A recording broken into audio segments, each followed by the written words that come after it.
Hi friends, welcome back to stars women kitchen. ఈరోజు మనం బ్రేక్ఫాస్ట్లోకి అదిరిపోయే ఒక పల్లీల చట్నీ రెసిపీని చూద్దాము.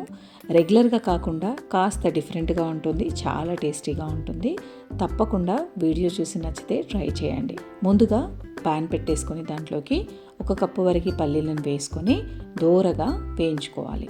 చిన్న మంట మీద వేయిస్తే మనకి పల్లీలు లోపలి వరకు వేగి ఎక్కడ పచ్చివాసన లేకుండా ఉంటాయి. పల్లీలు ఎక్కువ మంట మీద వేయిస్తే పైన వేగుతాయి కానీ లోపల వరకు వేగవు. సో ఇలా వేయించుకొని పక్కన పెట్టేసుకోవాలి. తర్వాత అదే ప్యాన్లో ఒక 2 టీ స్పూన్ల వరకు ఆయిల్ని వేసేసుకొని 5 నుండి 8 వరకు ఇలా వెల్లుల్లి రెబ్బలు వేసేసి దూరగా వేయించుకోవాలి. కాస్త రంగు మారితే సరిపోతుంది. ఇలా వేయించుకుంటే మంచి టేస్ట్ వస్తుంది. ఖచ్చితంగా వెల్లుల్లి రంగు మారాలి.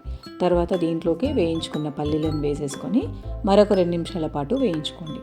ఆల్రెడీ వేగిపోయాయి కాబట్టి ఒక 2 నిమిషాలు వేసుకుంటే సరిపోతుంది.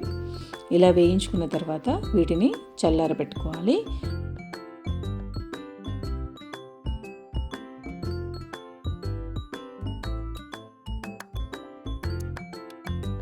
ఇలా వేగిన పల్లీలని ఒక మిక్సీ జార్లో తీసుకోండి.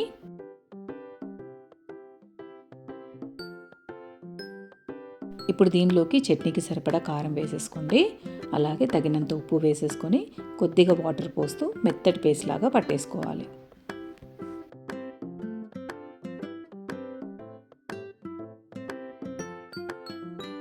చాలా మెత్తగా గ్రైండ్ చేసుకోవాలి. ఇలా ఉండాలి కన్సిస్టెన్సీ. దీన్ని ఒక బౌల్లో తీసేసుకొని ఇప్పుడు దీనికి పోపు వేసేద్దాం. ఇప్పుడు అదే ప్యాన్లో కొద్దిగా ఆవాలు వేసేసుకోండి. ఆవాలు కాస్త చిటపడమన్న తర్వాత దీంట్లోకి జీలకర్రని యాడ్ చేయండి. ఆవాలు కొద్దిగానే వేసుకోండి, లేదంటే చేదుగా అనిపిస్తుంది చట్నీ. దీనిలోకి కొద్దిగా జీలకర్ర వేసేసుకోండి.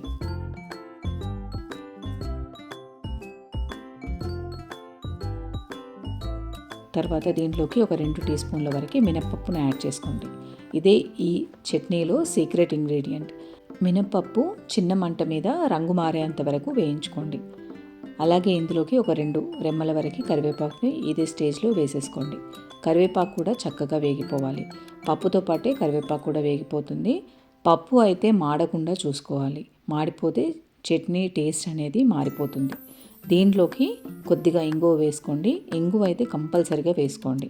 అలాగే కొద్దిగా చింతపండును వేసుకోండి. చింతపండు కాస్త ఎక్కువగానే పడుతుంది. మీకు కాస్త పులుపు తినగలరనుకుంటే ఇంకాస్త వేసేసుకోండి. చింతపండు ఎక్కువైపోతుందని అనుకోవద్దు. ఈ చట్నీకి ఇది మంచి టేస్ట్ని ఇస్తుంది. తర్వాత ఈ పొడిని బరకగా పట్టేసుకొని ఇప్పుడు మనం పట్టేసుకున్నాం కదా ఈ పల్లీల మిశ్రమం, దాంట్లోకి దీన్ని యాడ్ చేసేసుకోండి. యాడ్ చేసేసుకొని ఉండలు ఎక్కడా లేకుండా కంప్లీట్గా కలిపేసుకోండి. అంతే అండి, చట్నీ రెడీ అయిపోతుంది. చాలా టేస్టీగా ఉంటుంది.